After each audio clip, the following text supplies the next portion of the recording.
Thank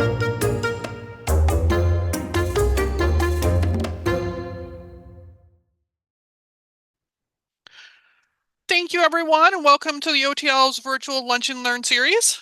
This year, we are focusing on the global learning rubric as specified by AAC&U in their value rubric, and I will drop a link to that in the chat for you.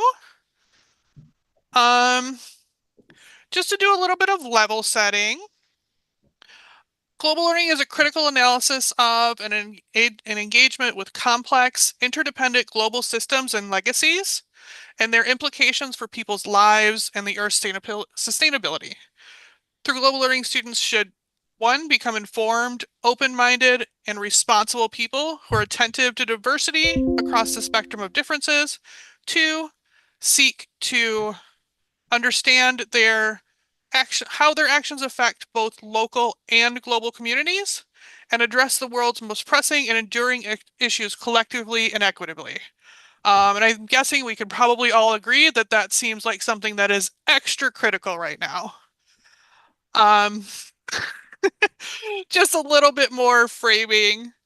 Effective and transformative global learning offers students meaningful opportunities to analyze and explore complex global challenges, collaborate respectively with diverse others, apply learning to take responsible action in contemporary global contexts, and evaluate the goals, methods, and consequences of that action.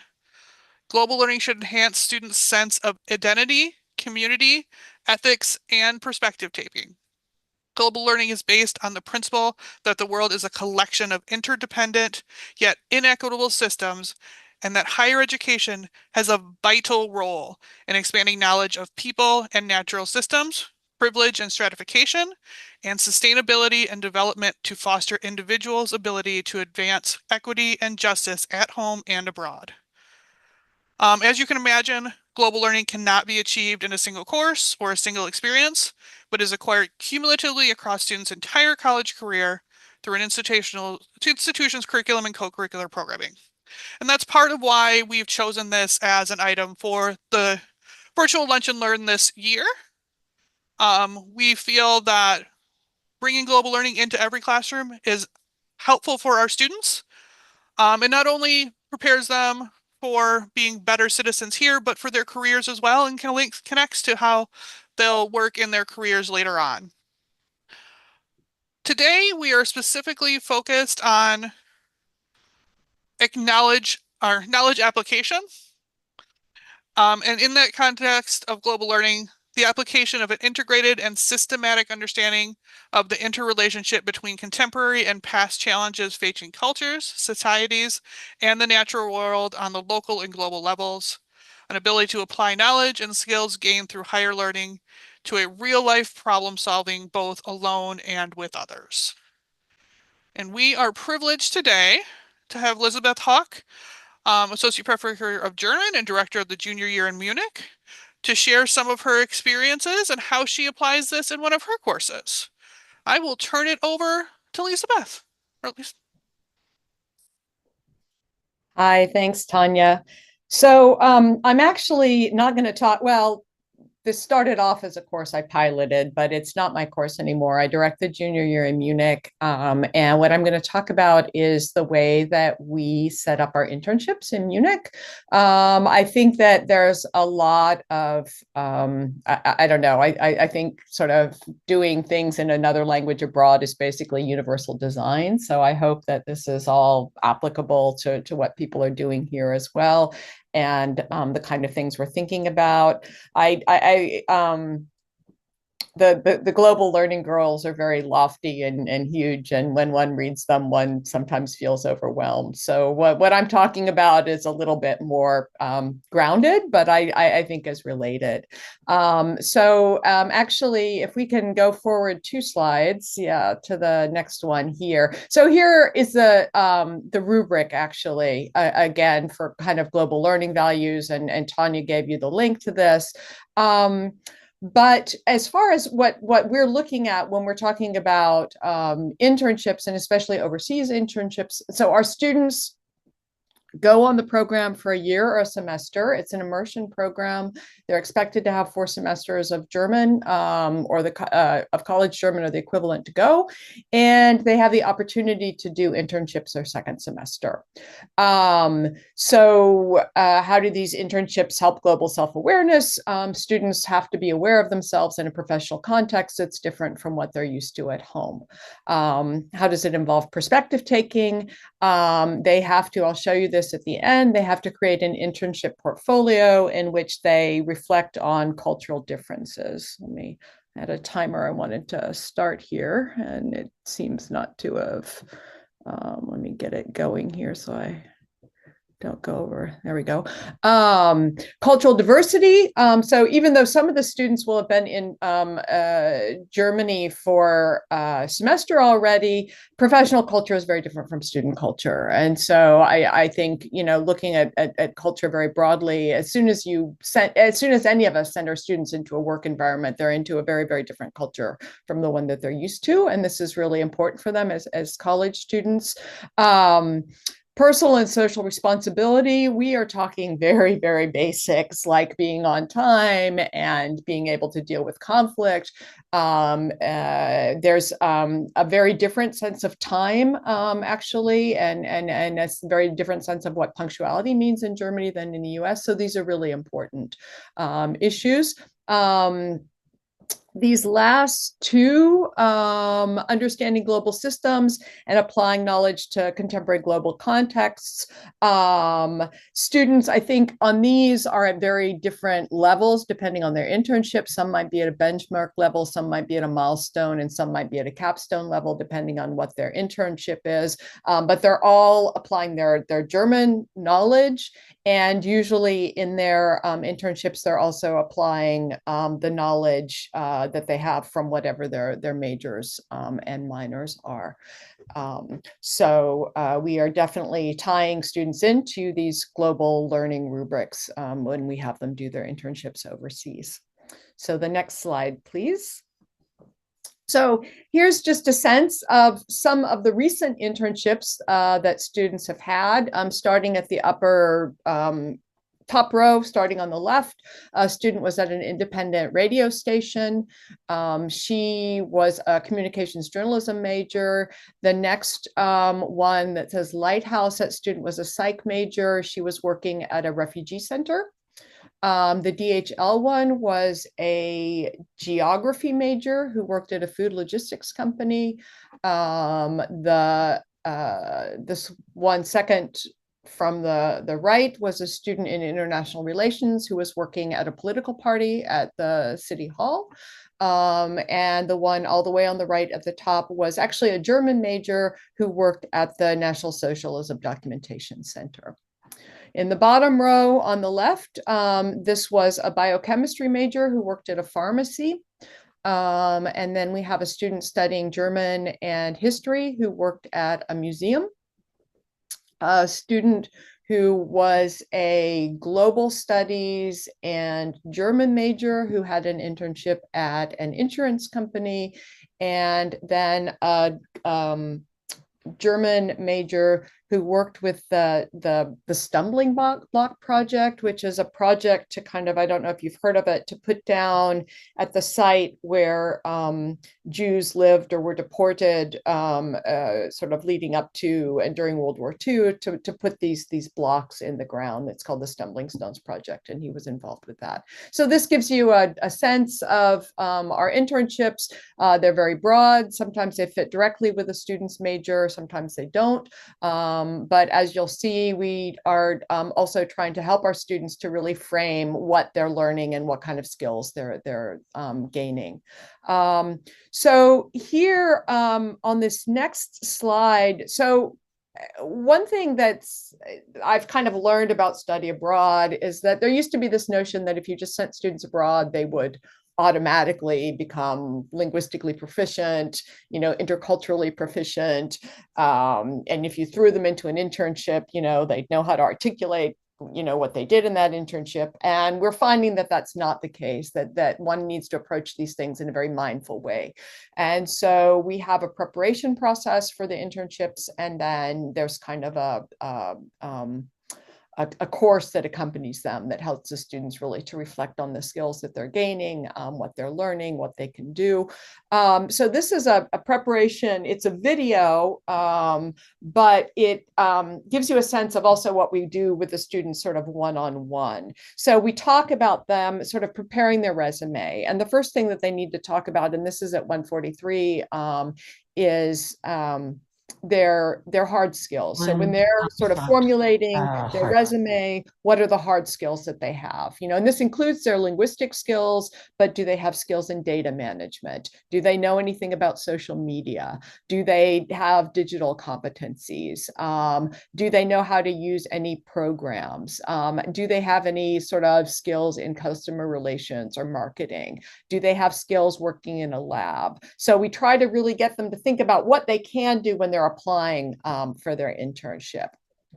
The next slide here is, and they know this because they're already in a language class, but it's self-assessment of their language skills. So really, it's really important to say what their skill level is. It's also, we remind them over and over again, because we're an immersion program, of what skills they're developing and what they can do with the level of language skills that they have. So again, the basic requirement for students coming onto our program is B1 skills, which is sort of low intermediate skills, but we have students who have intermediate and even advanced skills. And our goal is to take them from whatever skills that they have to the next levels to help them improve no matter where they come in. And obviously, and they all say this too, the internships are really important there, that they help them a lot with that. The next thing that we encourage them to think about are their soft skills.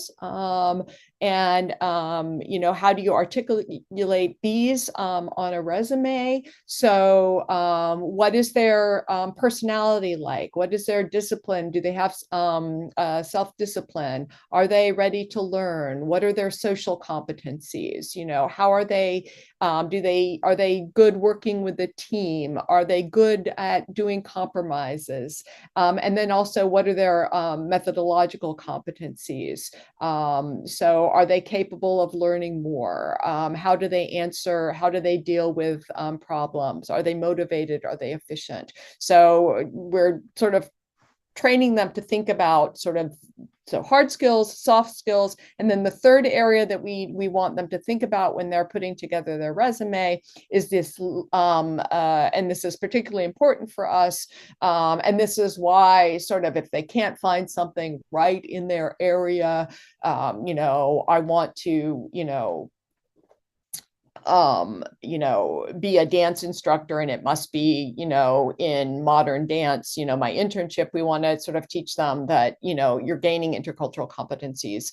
You have intercultural competencies and you're gaining them. So we talk about flexibility, we talk about tolerance, we talk about acceptance of cultural differences, the capability of changing their perspective, empathy, openness, and then sort of knowing other languages. All of these things are important to be able to talk about when they're looking for jobs, and then also after their internship. How have they gained in these intercultural competencies? How can they talk about these when they're going on interviews? We also talk to them about differences between German and US internships. They have to, if they want to do an internship with us so that we can start looking, they're supposed to upload their English language CV, but we talk about the differences, that there's a picture usually. You don't have to put a picture on a German CV, but in Germany, it might look strange if you don't put your picture. Do you want to think about that? You need to put your citizenship. You need to talk about your university, what you're studying and when you're expected to finish, what your average, your grade point average is, what your language abilities are. So these are differences between German and US CVs, and we want students to know about that and prepare them. And then finally, we talk about sort of strategies for rewriting. And so this is actually helping them to understand you can't just sort of run it through, DeepL or some AI program, there are real differences between the kinds of words that people use. And so we work with them on working with dictionaries, checking on context, looking at, and then we also give them a handout with vocabulary that one might use when writing a CV. So that is how we then prepare them. They go out, they send out their CVs with letters of application. We encourage them on where to apply so they're not just doing blind searches. They also don't have a lot of time to set this up, but they'll send out to a couple of places. They have interviews. We help them to prepare for the interviews. And then if they want course credit, then they take an internship course during the summer semester. It meets every other week. And here are the topics that they talk about. Basically, there are two sort of toolkits that we give them. One is what we call a toolkit for intercultural understanding, where they talk about cultural identity and stages of cultural assimilation. So where are they in that stage as they're working in an internship? Do they feel like they have completely adapted to German culture? Do they still feel like an outsider? We talk about stereotypes. We talk about the fact that often when one finds oneself in a new environment, so maybe after being in student environment, they feel really comfortable, but they get into work environment and all of a sudden it seems different. It seems much stiffer than what they're used to. And so, how does that affect the stereotypes that they have in their heads? How do they get past those? We then give them what we call a toolkit for effective interaction in a German work environment.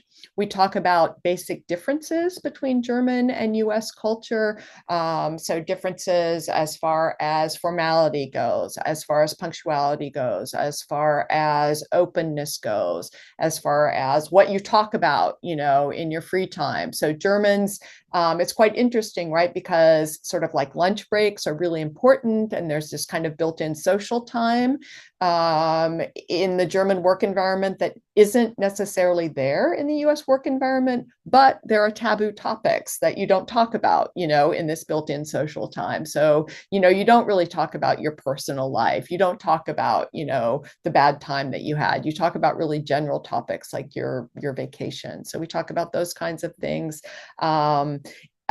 We talk about sort of German business culture in general, but we also talk about the fact that there are non-dominant and non-dominant cultures in Germany, just like every place else. There are regional differences. Our students are in Bavaria, where the culture is very different from in the north, from Hamburg or Germany. And we talk about race, gender, and ethnicity as well, and that one can also expect differences depending on who one's working with. And then the last part of the course has to do with demonstrating their skills. So they need to demonstrate their skills on a resume. That's kind of and we'll update their resume. We practice the STAR model to have them highlight their international experience in an interview. So they talk about the setting, they talk about the task that they had to do, they talk about actions that they took in response to the task, and then the actions that they took, and then their responses to those actions. And so we do practice interviews where they really, and we started doing this because I realized when I was getting students, CVs, and they were asking me to write letters of recommendation, they weren't really articulating what they'd done on their internships in Germany. And I thought, well, this is a real shame because they're learning so much there. So we started doing these practice interviews. And then the last thing that they do, and this is the next slide, in the internship course, is that they put together an internship portfolio. And this is where they really have the chance to reflect on these cultural differences. They have to introduce themselves, how they went about finding the internship and what they were thinking they were going to get out of the internship. They have to do some research on the host company and talk about, what their logo is, what their corporate culture is or their business culture, what their position was. They have to talk about what their duties and responsibilities were, what a typical day looks like. And they work on this by doing diary entries as they're going through. They'll write diary entries and then they pull this together into their portfolio. And finally, a concluding narrative where they, oh, sorry, okay, my time's up. A concluding narrative where they talk about how the internship matched up with what they were expecting, what skills and competencies they acquired, what insights they have, and the value of their internship experience. So this is all making this very mindful. The last piece of the internship portfolio is what's called a Praktikumszeugnis. This is the last slide, and this is where they actually, and this is required actually, if you, in Germany, if somebody does an internship with you, you are required to do a performance evaluation. And so the students have to include this, and this is their performance evaluation. We have, fortunately, since I've been doing JYM, only gotten one, but we have gotten one that was really negative, where the student did not, was not on time, did not show up, did not do what they were supposed to do. But usually, fortunately, our training, and I think our training gets better and better. We're also very good about, telling students what this entails. So if they want to spend their time traveling in the summer, maybe an internship isn't the best thing for them. If they don't think they're going to be able to show up, then an internship is not, what they need to be doing in the summer. But most of the time they're very good. And so this is just part of German work culture that's also part of their portfolios. So yeah, that's sort of how we set up our internships abroad. Any questions?